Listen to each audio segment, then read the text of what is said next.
Washington, as he ramps up his push to reopen the country, President Donald Trump on Friday announced a former pharmaceutical executive and military general to guide his administration's effort to develop a coronavirus vaccine for a project he called Operation Warp Speed.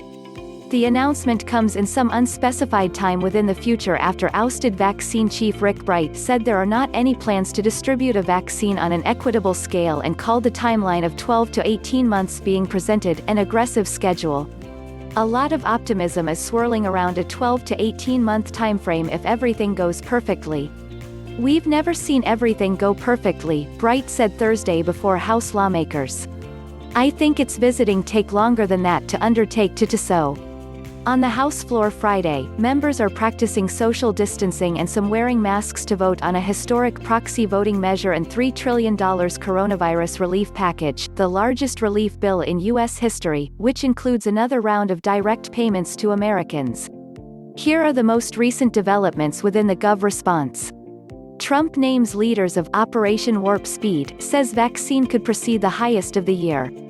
President Donald Trump delivered remarks on vaccine development Friday afternoon, proclaiming that Operation Warp Speed, his administration's initiative to fast-track a vaccine, is the country's biggest undertaking since the Manhattan Project.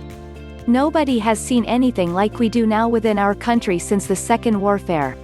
Its objective is to finish developing then to manufacture and distribute a proven coronavirus vaccine as fast as possible.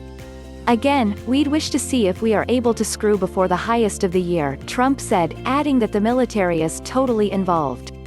Trump said the event treatments, additionally to vaccines, are visiting be fast-tracked within the program and made available quickly, Trump said, maybe before the highest of the year.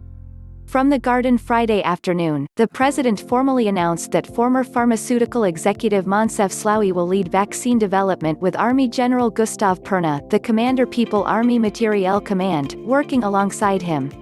He also claimed vaccines are visiting be made right here within the USA, but that he will help other countries in every way possible.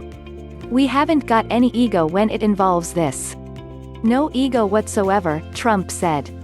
The ever-optimistic president took a second to tout the progress on what's become a novel campaign slogan, on America's opening up again. As of this morning, almost every state has taken steps to start out reopening, and so the American people do a rare job of constant to need precautions while at the identical time desirous to start, which they're visiting be starting, to resume their American way of life, Trump said. Vaccine or no vaccine, we are back, which we are starting the tactic, he added. Previewing Trump's event earlier Friday, White House counselor Kellyanne Conway told reporters that he would be unveiling two professionals who are visiting be leading the effort. Today he will discuss how health professionals and so the military et al., the overall public sector, the private sector, are visiting be fully engaged within the event of this vaccine at warp speed, Conway said. Conway said the private sector and so the military would even have employment in vaccine development. The two new those who the president are visiting be announcing are professionals who are visiting help with the vaccination development and indeed are, she said. I think you'll see Secretary Esper there, for example, and General Mark Milley, because the military's involved moreover. In an interview with Fox Business that aired Thursday, President Trump said he plans to mobilize the U.S. military to distribute the vaccine when one becomes available, focusing first on older Americans who are among the foremost at risk. I just literally left a gathering. We're mobilizing our military, and other forces, but we are mobilizing our military on the thought that we do have a vaccine, he said. Our military is now being mobilized so at the highest of the year, we're visiting be able to provides it to lots of individuals very, very rapidly. FDA commissioner says it's up to White House if they'll still use Abbott ID Now test after accuracy concerns. Food and Drug Administration Commissioner Stephen Hahn said on CBS Friday morning that are visiting be a White House decision on whether or not they still use the Abbott ID Now test in light of an FDA notice alerting the overall public to early data that suggest potential inaccurate results. Specifically, the test may return false negative results, the agency said in an exceedingly statement Thursday night. When asked if he'd still recommend the White House use it, Hahn said he would offer guidance. "We're providing guidance to the White House regarding this test," Han said from his self-quarantine, which he's undergoing after he came into contact with a person who tested positive. "We are on an ongoing basis. Which we'll still try this. That will be a White House decision."